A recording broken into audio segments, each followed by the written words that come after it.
completely. Fizz, Zed, and maybe even Twisted Fate. And oh no! No, whoa. they're not. They're not. Switching up here. Still, Zed is Westor's, one of Westor's many fantastic champions, and one of the champions he can snowball on. And one interesting thing why they ended up banning Lee Sin is Clearlove is not a major Lee Sin player during the regular season. It was not highly played whatsoever. Of course, the TF ban, though, which disappoints all the fans here from Westor. The cow gets taken out. A lot is left up to go through this game, actually. We get the tree for Koro. Maokai picked in. So Maokai has been picked by Koro twice already, because EDG has actually been blue side in every single game so far, and he's not been banned away. And Maokai in China is such a fantastic pick. Like, just in most regions, we do see Maokai as one of the top tier picks, but especially in China, because you are so strong in these team fights, because you can engage fights as well, makes you so strong. And I actually feel like it's a bit of a mistake that Koro can get it once again, but I know they have to ban Zillion if they want to play Zed, so... Giving him the safe lane, EDG, their early game safety, that already goes to the top lane. We'll have to see what AHQ can keep putting together. Clearlove and EU to pick. Based on the rest of the bans, they kind of had to give him Maokai. That's the problem, The right? Rise is potentially so more that's fearful. why I didn't ban Zed. I guess so. It's not a big pick in China, as you've pointed out many times. It's not, I mean, normally split pushing in China, it doesn't really happen. It's all about these team fights here, and Zed already has the problem. He's not super strong in team fights. He's extremely good in one-on-one and in split pushing, but it can be very hard to play team fights here. And I've never seen him play Zed before. 39 games, regular season playoffs and regionals, 0 Zed picks. He's a utility laner.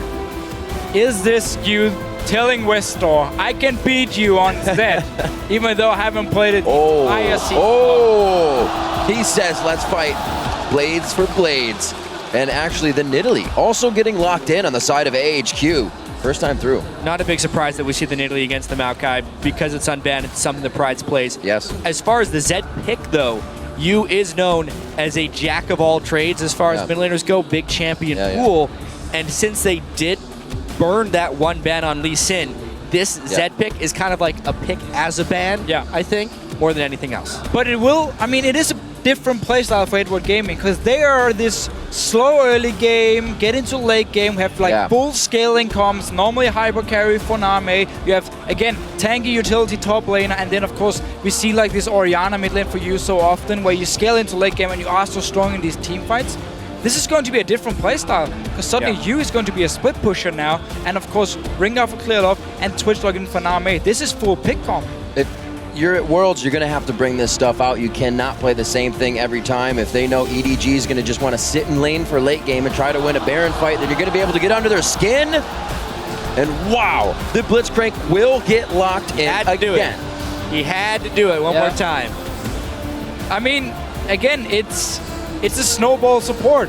Get a few good hooks and suddenly you have a few kills for your team and he's looking great. You have Talon again, give him a few kills. Nidalee can solo carry games by just split pushing. So AHQ doing the same as we saw against Samson White here. A lot of snowball potential, a lot of high damage champions as well. I mean, it is a David versus Goliath group. Although I do feel like this game is sneakily competitive. It's the bigger David and the slightly smaller Goliath facing up against each other, so maybe it could turn in. Yeah, they picked a lot of champions that have the potential to take over a game. Yes, and again, EDG, different play style of different comp compared to what we normally see. Name on Twitch as well, it's one of his best champions, but the way he actually plays it normally is he's the guy engaging team fights. Like, he's in the front line engaging the fight. Now he's gonna have to one-on-one people and pick people off or be around you and then surprise them. The last time I saw him play Twitch, it was actually in this Zillion Kale composition where he could jump up right next to someone. He can't do that now. No, he cannot. And it's time right now to do that Twitter thing. Share your predictions for who's going to take this game. Tweet hashtag EDG win or AHQ win to @LOL Esports. And we'll count up your votes shortly as we get into game. We can see their EDG on your screen, ready and raring to go with this composition they're about to kind of enlighten us with. We'll see whether or not you can become unstoppable. I mean, his Orianna was very good. Zed is a completely different animal right here. Oh, we'll see it going into game now. We are onto the Rift. EDG on your screen. Name on Twitch. You see him running out of the fountain. Good pickup as we see another Nidalee coming in today. Not too much play for Nidalee coming into the World Championships, but when he, or she I should say, can be locked in. it is going to be in that top lane. Prides hits it up for this game. And ladies and gentlemen, we are on the Rift. And this lane matchup here in the mid lane is very, very risky to play for the Talon, because early on it can be very hard for Westor actually to get some poke onto you. You can constantly poke him with the Q, and also if they do get an all-in, suddenly you have the Shadow coming in some extra damage for you here, which means Westor will have to actually jump him to outtrade him in damage. Right. And suddenly you are at risk of getting ganked. And Rengar isn't a fantastic ganker pre-6, but is a good counter ganker pre-6, or even rather threatening if Westor has burned all of his spells early on. So it's definitely a very, very risky lane if AHQ can't get control of the jungle. We do see him start with Flash though, and his ward here, so going to be a lot of sustain for Westor in this mid lane.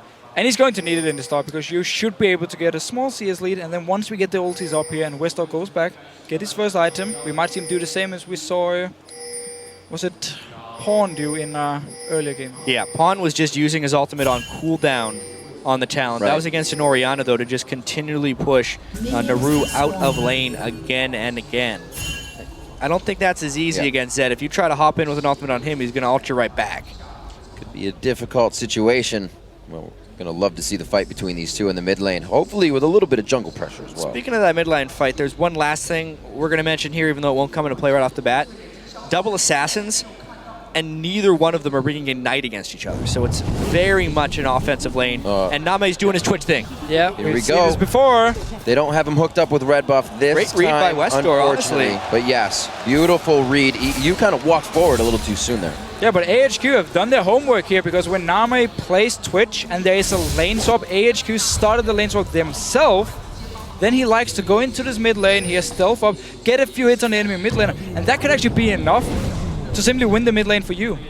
It's like we get another lane swap coming into this game. A great mark there keeps Prides pretty safe here, as he has a bit of brush control for himself. FZZF doesn't want to have it or give him too much control over that.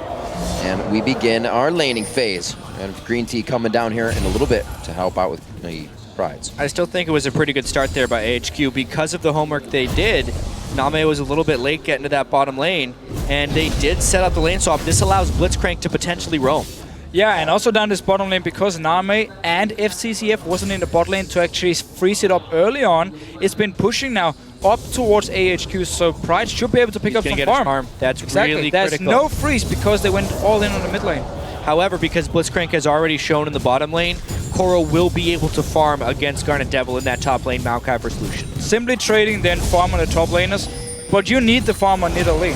That's the big deal about Nidalee when you do have these lane swaps. If she gets denied early on, she won't become the split pushing monster one-on-one. The fact she can actually get a lot of farm here is very important for AHQ. Unfortunate ward that Nas is sitting on top of. However, his presence alone is enough to deny Koro here. Ward or no ward. You're going to have to play this one slowly. Kind of taunting him out there. At this point, Nas knows he's sitting on a ward, but he doesn't care because he's using it to deny experience and trying to give Garnet Devil a lead in that lane. Still a win situation for him, and he's going to be able to hug this one out cleanly. Not knowing where Rengar is right now, though, this could get scary, but he's going to be in base, so Nas has the good to go. But we have to talk about Clearlove and his Rengar game we saw earlier. I wasn't too impressed either. I mean, Clearlove for me is a jungler who's extremely strong in team fights and in terms of like counter ganking. But he's a guy who prefers to just sit and farm. In that case, Rengar would benefit him. But the ganks he did try to pull off in the game earlier today, where we saw Edward Gaming, they weren't very successful, and I wasn't actually too impressed by his Rengar. I gotta say, Rengar is probably the most polarizing champion, depending on who plays it, right? We've seen Insec on it so far in this World Championship, and it looked absolutely unstoppable. Yep. And we've seen some very lackluster Rengars. The champion is like that, though. He's very unforgiving for players who aren't exactly perfect on him or fall behind early. Let's see if Garnet Devil keeps himself out of a scary position here. Again, Clearlove coming in before 6. They're trying to get something going here for Koro in the top lane, and Clearlove himself. Best thing about this is he's maxed up his ferocity, so if he lands that first spell, they can lock him down for quite a long time. And he is not going. He knows where he is. Ooh. Wow. Whoa! Okay, that was huge. Absolute that was huge. game sense. That's all it is. That is just a sixth sense of knowing where he could be. What a read. Beautiful. Even if it was as simple as Koro not throwing the saplings, he is now holding the lane. There's too much freeze. Something alerted Garnet Devil. probably play just there. Koro's play. That's one really underrated thing about solo laners working with their junglers, not having any tells in lane, not over-baiting. At that point, it seemed like Garnet Devil saying, there's no way Koro would be playing this way if he didn't have backup, may as well check. Right, because Koro actually, just before Clearlove went to the top lane, he was trying to push out the lane one-on-one, but as soon as Clearlove showed himself for Koro, he started backing away, was hoping for Garnet Devil to step forward and hit him. He was like, yeah, you know what, why are you suddenly playing so passive? Are you actually baiting me? End up checking the bush. Doesn't take it as a sense of weakness, and he knows to keep himself safe. It's going to be a pickaxe buy for him on the first back, and we're going to get these lanes swapped out. Looks like Prides is going to have himself a top lane now versus Koro. It's a pretty good And lane he's swap pushed here, to the actually. lane already too. No, but it's been a pretty good lane swap for AHQ in the sense they got farm on Italy. Now to get the one-on-one. Might try and chase for kill here. Force a flash at least. Absolutely, forces the flash underneath the turret, twisted and dance, goes down, one more swipe, the coming out from Koro to stop the first blood. So close, but Pride's really knowing the damage here. Once you apply your passive with Nidalee, your Q all of a sudden does 33% more damage. Yep. And you're just jumping in there, almost killing him. And those Nidalee spears, though, they're so thin now. The slightest of side steps by Koro right there. Save his skin. Save his bark, really. Gets out of that one alive. 7 minutes coming up on the clock. We'll see what Prides can do to continue to mark his territory in the top lane. He does have it warded up. He'll be safe to return. Good invade now. No, or rather, not invade, but safety from Nas as you pushing up in mid. So, as we talked about like 5 minutes ago when we were setting up the lane here, in this mid lane, we talked about how you should be able to have the pressure. He's been doing a good job. 20 CS lead, forced Westdoor back to base here. He did buy the Brutalizer now, so now we have to see if he wants to try and go aggressive onto you, but it's going to be extremely risky. Talon's not exactly a great pick against Zed matchup-wise. I mean, Crawley will definitely have his own version of how this mid lane matchup goes, but the Talon, in my experience and visualization, hasn't had huge amounts of success early against Zed. Westdoor is paying the price in the early game. 61-43, Brutalizer to Brutalizer as they're going neck to neck in that lane. FZZF starting to get some wards onto the Dragon now as they prep the first objective. Just a 300 gold lead is what separates these two teams, and it'll be quite a fight once we get the teleports coming in. And look at the first item here from Koro. Just going straight for Ninja Tabi, because on the side of AHQ, it's all physical damage here.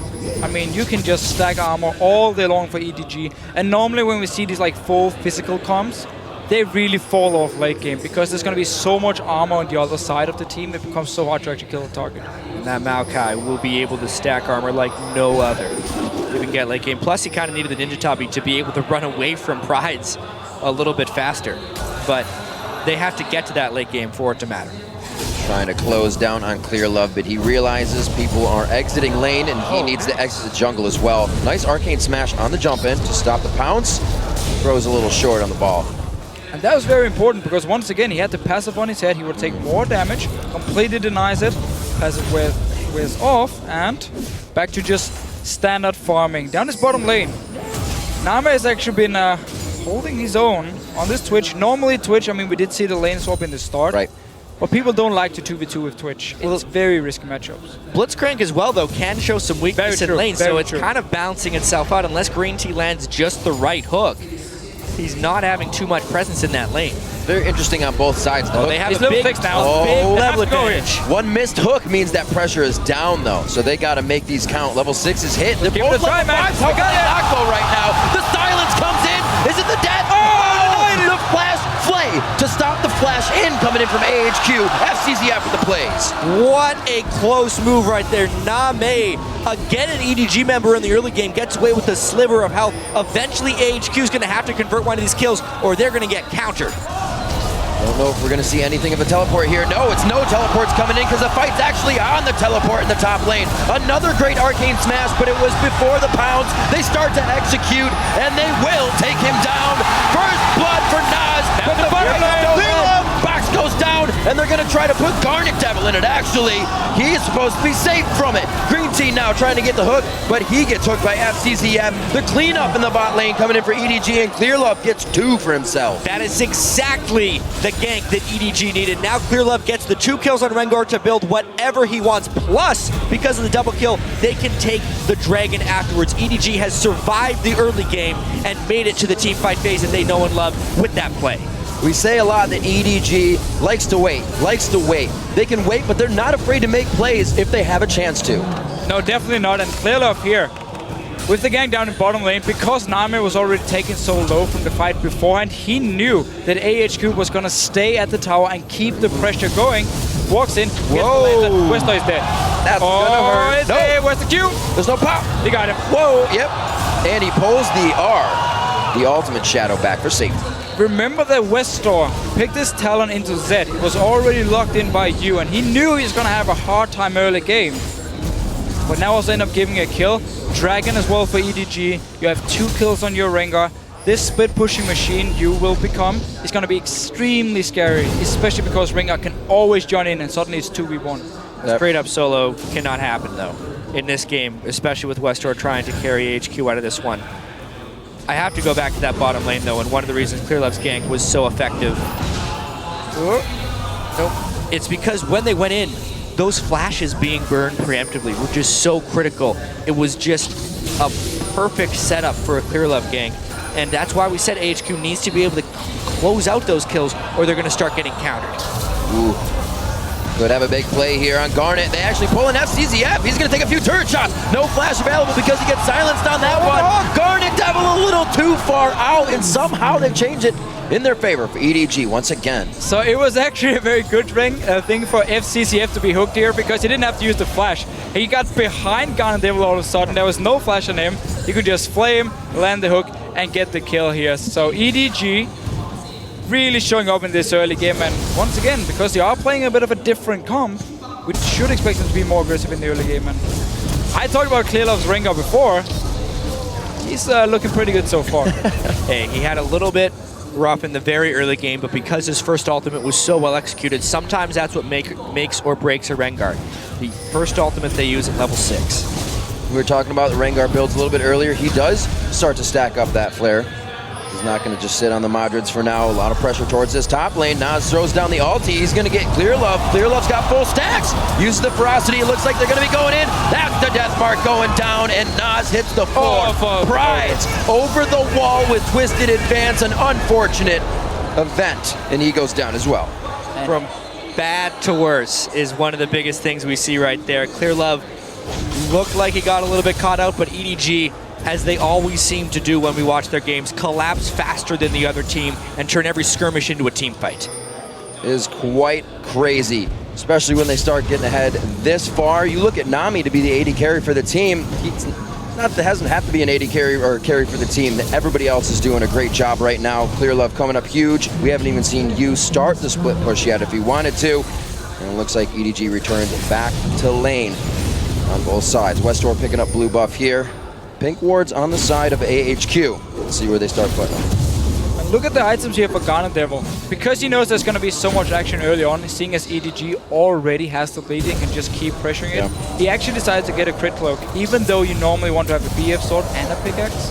But this time around, he didn't have enough gold for it. He figured, I need some items now. It doesn't really matter what I get as long as I'm building towards the Infinity Edge. I have to get some items. He could have gone for a Brutalizer as well and get a Ghostblade as the first item just to get some power.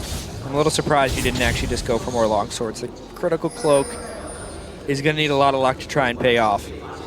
Interestingly enough, we were checking a lot of rune pages early on in the game. So many players are running one red crit rune. It's this incredibly widespread thing in jungle and at the AD carry position. And support. 0. And support, yeah. 0 on Janna. Runs 1% crit. And I've been looking for the jungle crits today. I've seen it once. 6 games, and it was on a blue buff. Oh man, this could be some pain going into Nas. He does have the mark over his head. He goes down from the death mark on you. Fight towards Koro in the top lane now. It's not going to be any pressure from anyone here. These guys are the only teleporters, and they're going face to face.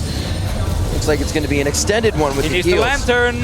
There he comes. They finally no. closed in. Jat, like you said before, EDG is always the one to close in first. Poor Prides. He is just one man against the world right here, and EDG is always bringing backup. Yeah, and EDG is just walking around in the jungle of AHQ. They've already warded up, so they could just move between these lanes. Whenever there's action in any of the lanes, expect multiple members of EDG to show up. All right, let's see if Green Tea can make a play coming up here, looking for the hook. Looks like he's getting as close as he can. Koro on point with his side steps today, and he's just going to take that one to the backside. Gonna deal with the revenge. Miss hook, don't care, I'm just gonna hit you with my ult. EDG waiting. They know they're not hatching a ward on this one. Nas just on the other side. Whoa, he does get the alert system out. Nas gets hooked. He's going to get chewed up by Clear Love. And it looks like Prides tries to get back to lane. They do get out CCF. That's going to be a kill for Garnet Devil if he can finalize this one. Take it, Green Tea, take it. That's... Yep, the Ignite's going to be coming out, actually. Yes. Oh, it's Green Tees. Westdoor's in the fight. Name gets out of this one alive. He can still be shooting from the outside, but he's way too low. Now goes the kill for Garnet Devil. They're going to be following Green Tea on overdrive. Will he be able to find one more? And it does not look like he will. Still chasing. Slow. He might. He's got flash. Flash up. But this could be a tower as well. I mean, a lot of kills all of a sudden for AHQ here. Actually punishing EDG for being a little bit over-aggressive. They were going for the kills. There's a Zed in the bottom lane, however. It all started, though, with that Green Tea hook over the wall. That was a very surprising move there by AHQ. They didn't really seem to be fighting back, and all at once, they catch EDG by surprise. If there's anything we learned yesterday for AHQ against Samson White, is that Green Tea is the guy to set up all the kills on this Blitzcrank. He's not afraid to as well. He'll miss a few hooks, and he will keep going in on these fights. And the best part about it is AHQ usually has a few members there to fight it. The worst part about it is if they don't, EDG always gets there first. I mean, speaking of kill setups, they do have you on the run. Let's see this. Man. So where's the rest of EDG? How fast do they get here? That's one, missed one. This is going to absolutely turn into a complete dragon test. He should have flashed and just knocked him up and then hooked him while he was in the air. Power fist. I mean, he would have gotten the kill. They could go for dragon then after and get some more gold here. So Green Tea should actually have flash for this one. Yeah, a little bit too much faith in his own skill shot skill right there. You can really see AHQ needs to make this one work, though, but unless they get a pick with Blitzcrank, it's going to be real tough for them to set this one up. I saw Clear Love at the very start of that last engagement. The level of damage he is putting out right now as a level 10 Rengar with damage items is rather remarkable. And AHQ has ward control, though. Monty said it on the desk. If you want to stop a split push as well, Rengar's a good one to do that, so Prides can't really get himself into a situation to put AHQ back in the game. Could be difficult. This dragon still getting hit up, half health. He's going to go back home and heal up. Green Tea could be looking for a hook from the side here, but he does not want the tree. And look at Westro here on the minimap. He's constantly staying at the mid lane. He wants to flank around EDG, trying to get on Tsunami in the background. Here's the fight! Locks down Prides, gets hit up very early. No more heals can come from him. They shut down a bit of the utility, but EDG is now looking to keep themselves alive. To the outside goes Clear Love, but he's back into the fight with the rest of the team. Great focus coming around from AHQ, but they just cannot close down the health bars because EDG's got way too much damage. Where was the patience there by AHQ? They went when they did not have to go. They hooked a low health Koro, which just basically pulled them into the team because he could explode on them. And I believe Westdoor blew his full combo while sitting on an exhaust because he didn't want to wait longer time. And he couldn't really find a target. Again, he was staying at the mid lane. He wants to flank. He wants to get onto like Name or you maybe. Just try and burst one of the squishy targets. But he ended up actually walking in when the fight was almost over. Far and ahead already. Let's see this one more time. Green Tea didn't want that grab, but he was forced to pretty much make one. Yeah, Prides gets completely caught out while they're pulling the wrong target. This fight started on EDG's timeline. It was a really good box as well, but I mean, to burn 3/4 of his combo while sitting on that exhaust, if he waits that long to make it in anyway, at least wait until the exhaust is gone, and they could have gotten a few kills. Problem for him though was that his team were kind of already like either disengaged or already died, so he was gonna be the next target. So yeah, you can try and wait like for one more second, but do you really want to take the chance? Because if a hook had landed for FCCF, we would have been saying, why didn't he ult? EDG now 2 Blade of the Rune Kings finished to a point in the game where they love. Baron would be quite easy for them to do if they get the vision down necessary to get that done. Still looking for some type of carry from AHQ. Will it be the split push? Will it be Green Tea's grabs? Because some have been missing, but when they've been hitting, he's not getting the people he wants. Yeah, the trouble with this as well is AHQ's running that full physical composition. They either needed Pride's to get ahead enough to create a split push threat. That's not going to happen now against that Glacial Shroud Maokai. And the team fights, especially since Clear Love can pick up his armor now, are going to be a little bit difficult. Lots of cooldown in the builds coming from EDG here. They're looking to just keep these fights going. Turn them even more bloody. Pride staying on the back here. He does not want to get caught out if he's farming this one early. He's ready to just wait for it to come to the turret. So it seems like AHQ is ready to buy themselves some time, give themselves a window to farm back up here and get to a point where they can contest these objectives.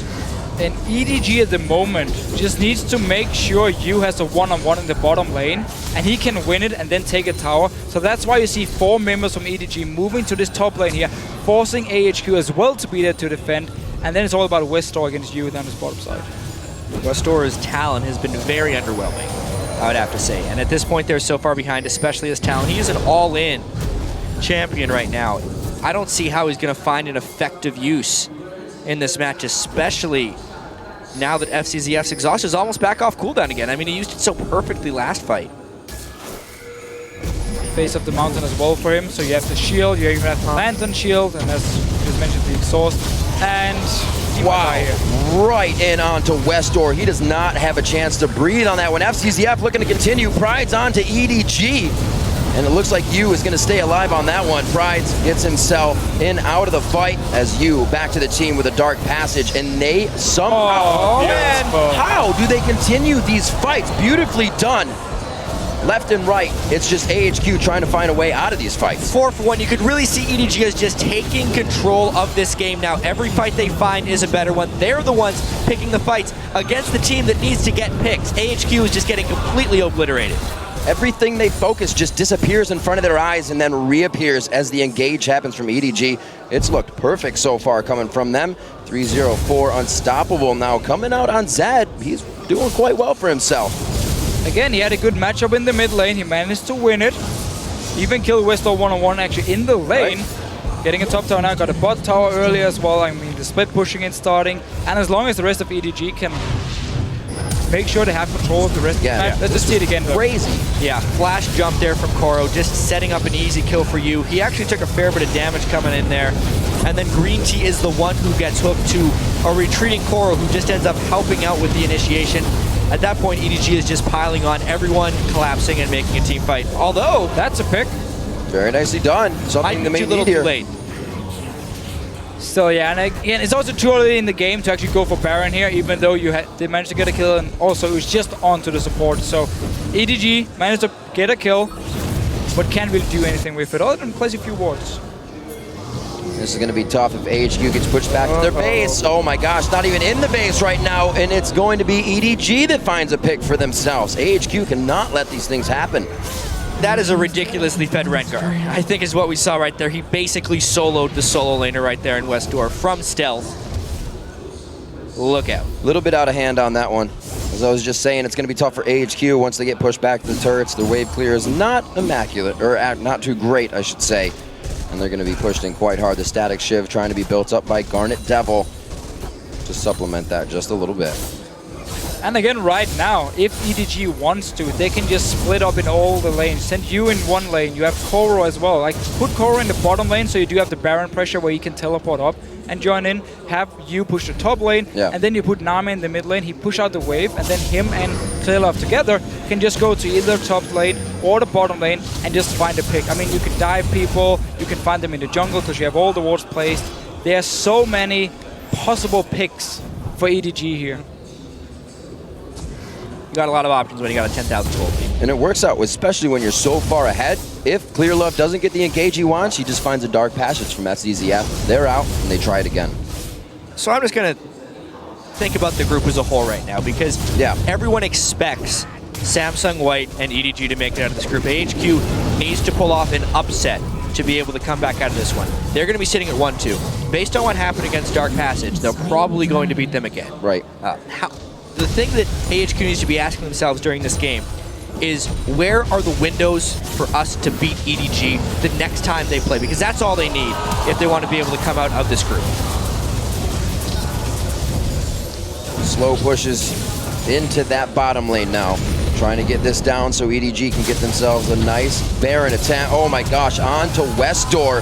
Oh, Definitely going to have to be a better lane matchup if they want that face-off to go any better, chat. This is going down way too in favor of EDG. A good pickup there by AHQ, though. right, but it's also just because everything has gone horribly wrong for Westdoor in this game. I mean, it's just getting worse and worse. Zed can just snowball out of control here. EDG not able to get a tower. Oh, Green Tea with the flash. Yeah, as you said, just a horrible game for Westdoor. Everything going against him. He got chased down. They were able to collapse, but they still lost a lot of turret pressure.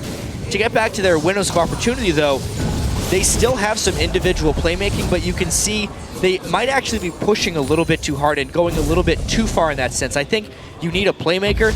Don't make every single player the guy who would try and solo carry the game, because then you don't actually have any team cohesion, and that's really hurting them in this game, I think.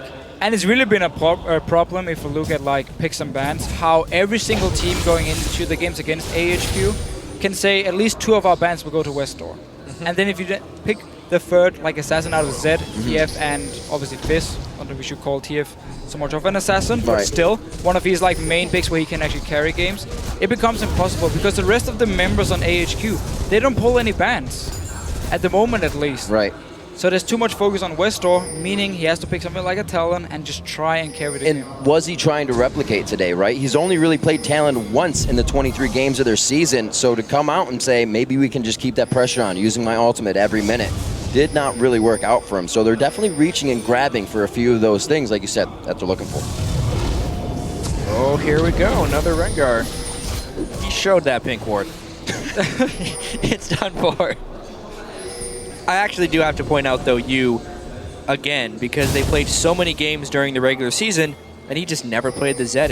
That's too showing the depth of his actual champion pool, because he's played very well on Zed. Oh, he's been great, to be honest, but it also shows how we had some time between the last few games of the season before Worlds start, where people could start picking up new champions. And Zed, everyone knew he was going to be a big pick coming into Worlds, and when you have a mid laner like you, and just when you're on like these professional teams, you have to be able to play like these top tier picks. And it's a level of training. I mean, we even saw Dyrus pick up Rumble heading into the World Championships as well. These teams did have a lot of time to prepare. And here we go, fight for EDG. They get a nice catch. Nas locked up pretty much. He's forced to jump out of the fight. Everything happening in defense here for AHQ as they start to go down. EDG closing in, and the stranglehold now down. They get clear love this time. He will be going down to the turret. They are forced out of their bases. EDG kind of takes their side of the map over. They're actually trading 1-for-1 here, and a lot of damage onto EDG, so they won't really be able to push anywhere. Once again, a hook from Green Tea onto the tower. A pretty slick hook, as you said right there. The main reason that one turned around. Clear Love, because he was getting so far ahead, continued to build those damage items, meaning when he did get pulled into the turret, he was able to get bursted down pretty quickly. So a little sigh of relief from AHQ there. That was a great ultimate by Westdoor. He did a ton of damage to the team. It's the main reason EDG had to back out. This could be one of those windows. Give them a time to breathe. AHQ could possibly set up their wards. They definitely have to clear the plethora around Baron Pit right now that EDG has. So if AHQ can get themselves into position, you can definitely start to whittle away at this gold lead that EDG has right now, around 11,000. It's going to be tough. We still have a lot of time to go in this game, according to what stands in the base of AHQ. And as long as they can keep wards in their own jungle around this Baron here, and also keep the Baron warded, of course, they might actually be able to buy some time. But if you do look at their comp and what we talked about earlier with the full physical, against a Maokai, again a Rengar, fantastic late game, you're not really going to outscale. And this Nidalee pick has not been able to do anything in a one-on-one because Pride has just been so far behind. So AHQ just have to try and go for these picks, and they need to hope that EDG is going to play like over-aggressive. But they are normally a team who is extremely strong in the late game and won't make any mistakes in the late game. Right, even if they're looking like they're doing a big dive, which they're willing to do, it's usually much more calculated than the other teams in China for sure. That's definitely their big strength. Even vision control. They definitely bought a ton of wards yesterday in the game against White. This one, however, they're going to be walking through that one ward. Nas got to run Kill real that fast, pink ward though. again. Yes, 2 ultis, 2 pink wards. That's efficiency right there. 2 ultis, 3 pink wards, perhaps. They need to get a little bit better vision control. They realized that one gets spotted out. They do have the 4 sweepers, but they need to get some more forward pink wards, actually. FCZF probably needs to move his a little bit further up if they want to get full control and continue to press around this Baron pit. You can see they're pretty risk-averse with the objective fights. They want it out of the objective. They want their pick. Why don't they just go top lane at the moment? I mean, they have wards to spot AHQ. The top lane is pushing in, and this mid lane wasn't pushed. If you go like 20 seconds ago, they could have rushed straight for top lane, picked up a tower instead. Starting the Baron now. They're forcing AHQ into a team fight. Blitz in Italy without a setup isn't necessarily a great fight. They still need to get a catch of some type, though. It's on FCZF since Clearlove's ultimate is down. Ooh. FCZF throwing on face of the mountain. He thought he was going to be grabbed by Green Tea, but he's not liking to grab any of the non-priority targets right now. I think he's got it in his head that he's zeroing in on Name, trying to make sure Clearlove gets locked out and really peel for Garnet Devil here. What will they be able to do? It's looking pretty grim. And they need ulti ready for Clearlove first. I mean, we've seen 2 being used already.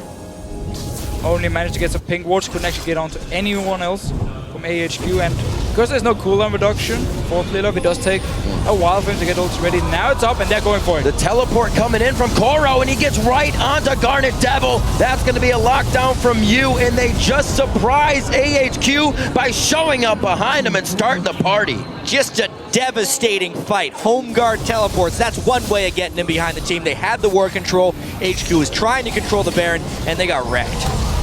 Over the wall we go. Clearlove says, hang on, I'm going to try. Make sure nobody else comes from this side. I'm looking for Westor. We're looking for Nas right now. 1v5? It's like they get him. Westor goes in a little early.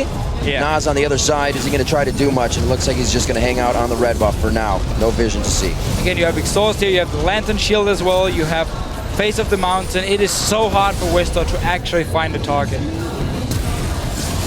They're all trying. Everyone on HQ is trying their own version of the 1v5 right now. They're all thinking pentakill. It's called Gladiator. But it doesn't quite work out that way.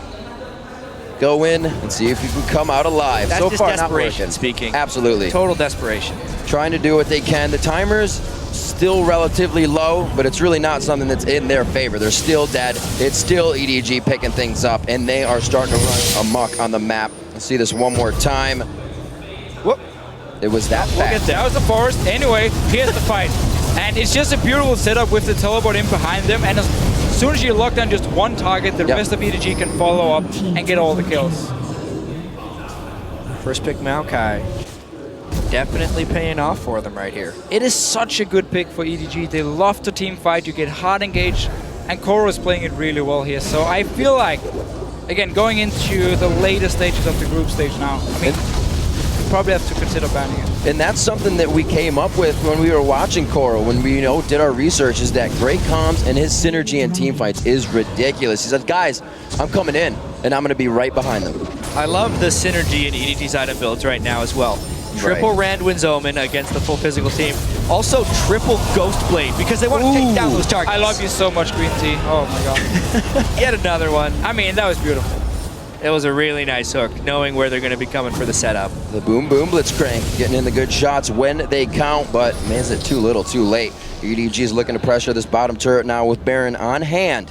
It's going to be pretty tough for AHQ to defend. And this game, I mean, even though EDG has been so far ahead, they've not been able to take down the towers really because, again, they don't have a comp to siege. Yeah. Twitch is probably the worst AD carry, or one of the worst to do it. Zed, of course, you can't really do it with him. Which means EDG has just been looking for the picks, and every time they got a pick, either they could, I mean, they've been able to take like 1 or 2 towers off it, but that's been it. Well, they've definitely been able to take a substantial gold lead as well. And the objectives that aren't turrets. Many dragons, many barons, many blue buffs. Pink wards. Yeah, many pink wards. I think it's a matter of time. They have a whole bunch of armor. For sure. They're just building up there. 2 Frozen Hearts, doesn't hurt. Yeah, Frozen Heart on FCCF. Not gonna be doing too much damage to either the top lane or the support right now. And then you have everybody diving in, pretty much zeroing you out instantly. They're not even building armor past those Randuins. They don't need it. So far ahead in this game right now, 62.8 thousand to 46. This is where they need to close it out, though. Teams this far ahead need to start definitively closing out games because they get caught like this. Can EDG close in, though? Maelstrom keeping a lot of damage off of Coral right now. He is huge. A very, very scary tree right now. I mean, that's what happens when a Maokai can itemize only one main resistance because he's such a tanky beast already. You give him more efficiency with those tank stats and he will become that big. Garnet Devil only facing you on that one. Keep himself alive, has to flash out of that, so it's not going to be as safe the next time they get the engage. FCZF on the front line takes a bit more damage than he wanted to. But Koro can stand there, so he's going to be the front line for the team, taking the culling as well. That'll be regened nicely by Baron. Remember, there's no ult for you here, so if AHQ wants to fight it, this is the time. Just try and go for it. Hope the Zed can do anything in the fight. In the end, though, EDG managed to disengage. The ulti is ready fairly soon, and then it's up to them to go for the kills. Green Tea does have his flash up. I'm ready for the hook. Just waiting for it to come in. I mean, what are you going to hook him into? Your inhibitor? The inhibitor's not going to help. Prize gets caught. Gotta try something. Then next to the Nexus turrets now. He does get Koro, though. Not the one he wanted. And it looks like they're going to be able to get through inhibitor. That is you all the way to the back line on the Garnet Devil. And he does get the E hit as well to add the extra damage. Cancels him out. And it looks like it's going to be the Nexus for EDG. When it's all told, even though they weren't able to siege that well, it's still just 36 minutes. They definitely got a whole bunch of kills. And they close out AHQ. 28-10, 36 minutes into the game. A beautiful game for Clear Love on Rengar. And it's going to be EDG taking down AHQ. And in this game, we actually have to look at the early game and say there was a lot of misplays, of course, from AHQ. The double flash down the bottom lane, set up the gank from Clear Love. And then once we had all these aggressive plays in like the first 5 minutes, it seemed like AHQ suddenly realized, oh, we are playing too aggressive, let's just be more, like play more safe. So when they actually had chances to do something, they didn't go for it. And AHQ had the game under control until that bottom lane misplay, right? They were not able to close the kill. Clearlove capitalized, and once Clearlove got going, he's such a good team fight initiator and pick catcher once he gets a little bit of farm that he was able to end the game on that way. Right, and again, I'm thinking back to Green Tea when he's chasing you and Zed. He has the chance to actually flash, knock him up, kill him, get a dragon for his team, and almost even out the gold. That's where you have to pull the trigger if you want to come back in a game like this, and that's where a team like AHQ, a team like Dark Passage, they don't have the quick decision making yet, or they don't know exactly, okay, now is the time we have to strike if we want to come back. Otherwise, we saw what happened. EDG just kept getting more and more gold, getting more and more picks, and we also realized EDG is damn good at dodging skill shots all day. This could have been a completely different game if 50% of those hooks hit for Green Tea, because they were on point.